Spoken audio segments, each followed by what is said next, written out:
Oof. And now, please pray with me. May the words of my mouth and the meditations of all of our hearts be acceptable in your sight, O God, our rock and our Redeemer.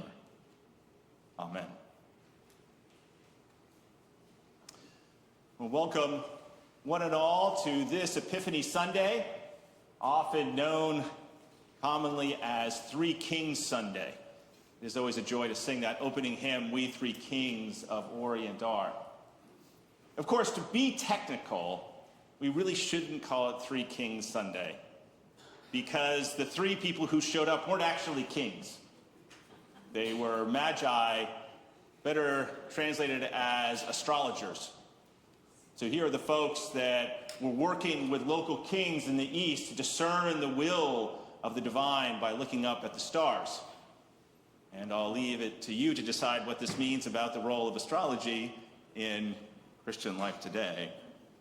But instead of three kings, what this really is a story of two kings. Because you have, on the one hand, King Herod, the ruler of Judea. On the other hand, you have the king that is honored by the astrologers who come from the east, who say explicitly that they come to honor the one who was born king of the Jews. Here you have one king and another. One king, of course, King Herod, represents all of the worldly power and wealth that you could imagine. Herod also represents those who achieve that power and wealth through means of oppression and violence. Herod, we know from history, is someone who, in order to get his position, even murdered members of his own family to hold on to power. He was, by any imagination, by any definition of the word, an oppressive and despotic ruler.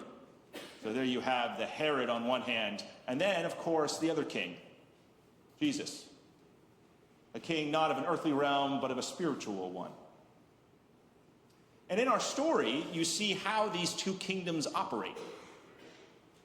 You see King Herod operating by deceit, telling these astrologers, oh, go find this baby, and then, tell me where he is so I can go and pay him homage. And, of course, what Herod means by paying him homage is killing this baby. We know this because right after this text is the shocking and horrifying passage of the slaughter of the holy innocents. When the astrologers do not come back to Jerusalem, Herod sends his soldiers to the area in Bethlehem and orders the murder of every child under the age of 2. Again, Herod was not a nice guy. So you have this one represented by power, wealth, use of force, and fear, King Herod's way. But then you have also the way of King Jesus, the spiritual way. The way of spiritual power, of love, of those things that unite us together. The astrologers here know that they could get in trouble if they don't come back to Herod. If they would have been caught having not obeyed the king's orders, you can imagine what King Herod might have done to them. But instead, they listen to this dream, this vision that comes to them, this spiritual nudge that comes from outside, and they decide to defy the king courageously, not tell him, and then that gives space for the Holy Family to flee to Egypt and to flee the wrath of Herod. And it's one of those things that these two kingdoms, in contrast, we see very much going on today. And one of the things that brings me joy, that brings me happiness, is how inspiring that kingdom of Jesus can be. I love hearing those stories of people who, based on principle, based on values of love, care, shalom, looking after others, have courage and stand up and do the right thing, even though it might cost them dearly. Whenever we see those moments, those people who show their allegiance to the King Jesus rather than the King of Herod, it inspires us and warms our heart. I'm sure you can think of great examples of people who showed that type of Jesus courage, that loyalty to Jesus. There are of course the big examples that we can think of. When I was trying to think of courage in the face of the convenience to do otherwise, the pressure to do otherwise by the pressures of the world. One thing that came to mind was John F. Kennedy's famous book, Profiles in Courage. So it gave me the chance to go to my shelf and pull it off and remind myself how good a book this is. If you haven't read it in a while, especially in the days in which we live, it'll lift up your hearts to go take off your shelf. You probably have a copy there of Profiles in Courage and read it again. You know, one of the stories that Kennedy mentions in this book is the great story of Sam Houston. Sam Houston's biography, if you're familiar with it, is a wild one. But the point of time that Kennedy focuses on is when Sam Houston was a senator in the 1850s. And he was the only Southern senator that opposed the Kansas-Nebraska Act. Knowing that this would cost him dearly politically, but he said, this is not right. This is not who we are. We agreed on these two previous compromises. This will not lead to anything but destruction. For his vote against the Kansas-Nebraska Act, Sam Houston lost his seat in the Senate. Then Houston campaigned for governor, and because he was such a well-respected figure within Texas, he was elected governor in 1859, which meant he was governor during the secession crisis that arose a year later with the election of Abraham Lincoln. And when the state of Texas and its convention voted to secede from the Union, Sam Houston, as governor of the state of Texas, was required to swear allegiance to the new Confederacy. And rather than do that, Sam Houston resigned as governor. Courage. Courage in the face of the Herods of the world to do what is right because it's just in your heart, not what's something that God would want. You can think of other examples. I love the story of Mahatma Gandhi for so many reasons. One of the curious things about Gandhi is that Gandhi was someone who was inspired by reading the New Testament. He says himself, by reading the Sermon on the Mount, his ideas of nonviolence came out of his interaction with Jesus. Here he was, a Hindu leader, a very devout Hindu, being inspired by the example of Jesus. And that first great action of resistance, of nonviolent resistance, his march to the sea in 1930. Here in India, the British ruling India and oppressing so many people within that country. And one of the things that they had was a salt tax, such that no one could buy salt unless through the government. And since salt is something that everyone uses on every day, particularly those who are poor in India, and the poor in India, particularly then, were very poor, had to pay this salt tax. And so Gandhi said, if we're going to start this movement of nonviolent resistance, the one thing he chose was opposing the salt tax. And the then Viceroy of India scoffed at this, saying, oh, what a waste of time, not realizing how powerful and symbolic a gesture it could be, because this is something that affected each and every Indian, and everyone saw its injustice. And so Gandhi started in his ashram and started marching very publicly to the sea, 240 miles away. And as he marched to the sea, in every village and town he went, more and more people joined him. He started with 78 people, but by the time he got to the sea, there were tens of thousands of Indians with him to watch him do his act of resistance, which in his case was taking seawater, boiling it, taking off the salt, and then eating it, for which he was arrested. And which over 10,000 people were arrested for in the upcoming year, until finally the British realized that they had to give in.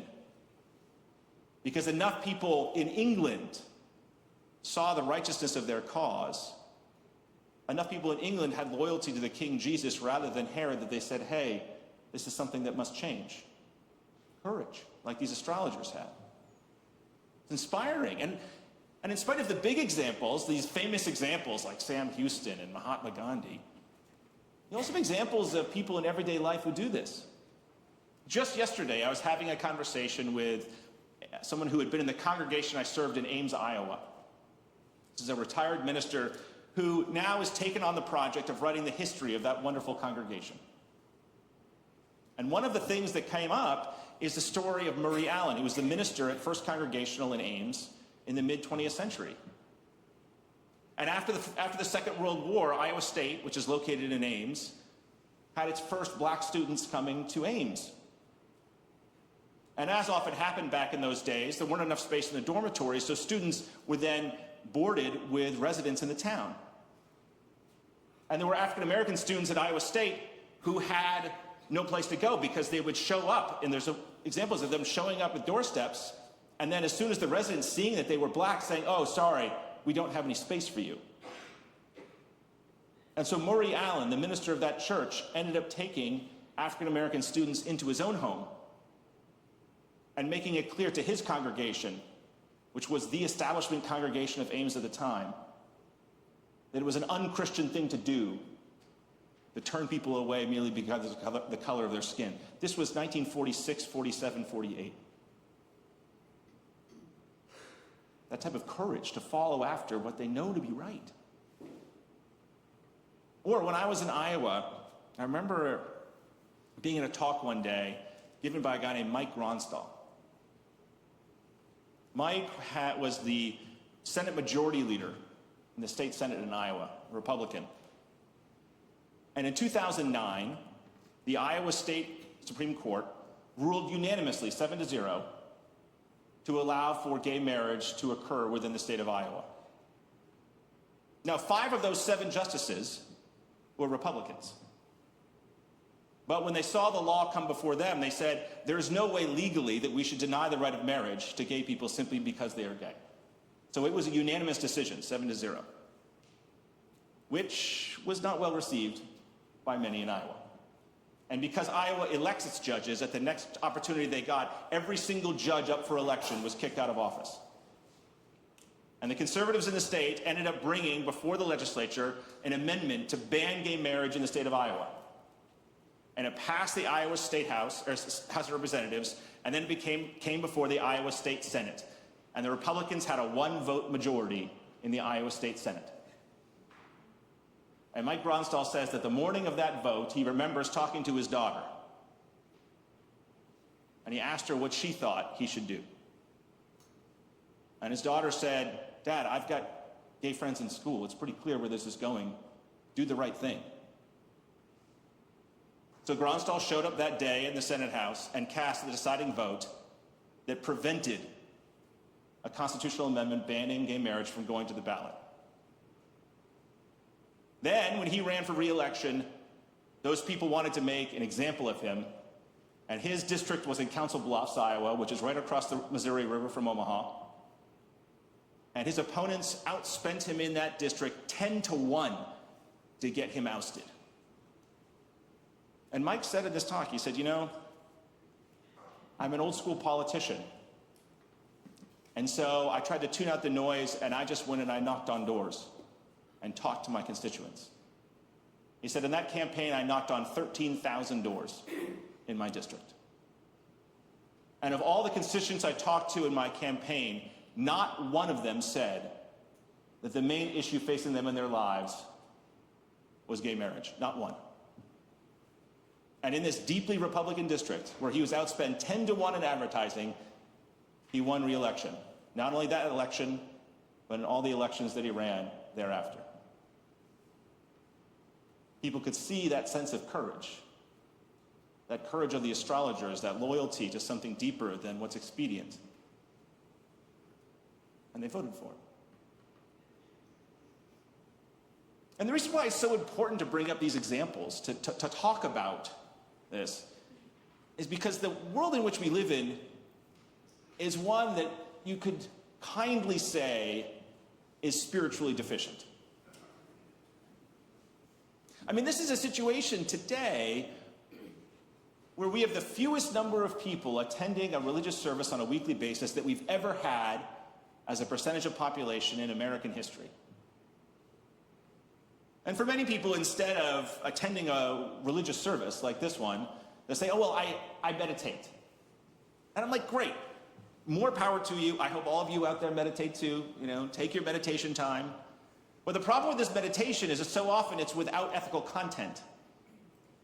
People meditate to not be anxious, rather than meditating on deeper truths that might motivate them to act differently. And on top of that, not only do we not have the spiritual grounding of religious communities like we once did in our society, we have that pernicious influence of social media and our phones. And it's hard to overestimate how spiritually destructive those phones and their algorithms can be for our souls. A few weeks ago, Jim Nicoletti forwarded to me this article from the Free Press written by Jonathan Haidt, the well-known social psychologist. Jonathan Haidt wrote The Righteous Mind, The Anxious Generation, among many other well-received books. And Haidt, get this, Haidt decided to type into ChatGPT. He said, if I were the devil and I wanted to corrupt the current younger generation, what would I do? And this is what ChatGPT responded with. ChatGPT said to Jonathan Haidt, if I were the devil, I would destroy the next generation not by terror or violence, but by distraction, disconnection, and the slow erosion of meaning. They wouldn't even notice, because for them it would feel like freedom and entertainment.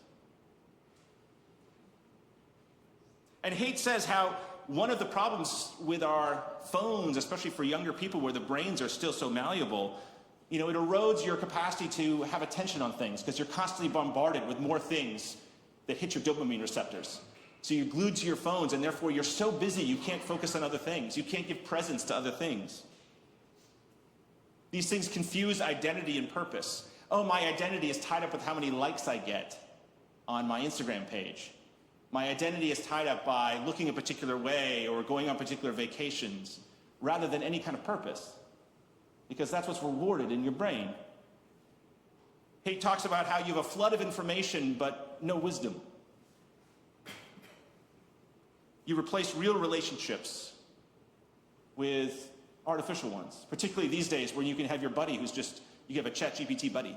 You're like, hey, bestie, how's it going? And ChatGPT can be your best friend. That has consequences. And then he says, these things also normalize hedonism and pathologize discipline. It's all about immediate gratification rather than any kind of real discipline. That's what these algorithms reward. It undermines trust across generations, and then he says it makes everything into a marketplace. How do we have meaning when this is what we were confronted with? I intentionally have not gotten on TikTok. I remember Zach being like, do you have TikTok, Reverend Jonathan? And I was like, no. Because everyone says like, oh, those reels are so addictive. I'm like, that's the last thing I need, just to have more time spent addicting from one reel to another. I'm happily not on TikTok. But you can see how destructive it is, how it destroys our ability to even relate to other people. The other day, an acquaintance of mine, on his social media was posting these videos that were strongly anti-immigrant videos that were meant to elicit a strong emotional response. And this person is a Brazilian immigrant. And I saw these videos, and yes, in our country, we need to have a good discussion about immigration. That's very important, and I'm all for that. And there's lots of stuff to talk about. But these types of videos that are not based in fact, that make up a lot of things and just make you mad, don't actually further anything other than making people mad. And so I reached out to him, and I'm like, are you okay? I mean, you're an immigrant. You know a bunch of people who are undocumented Brazilians. Who are your friends? And you're posting this? He just got mad at me and blocked me. And this is this whole where you think about this King Herods of the world, power, money, these things, do anything it takes to get there. How important those things are in our society. It's not just our phones and things that do that, but you can think about, I know if you all like these things, I apologize, but like the whole Real Housewives series, where it's like Real Housewives of Beverly Hills or Salt Lake City or whatever, where you have these wealthy people acting badly and people being glued to it.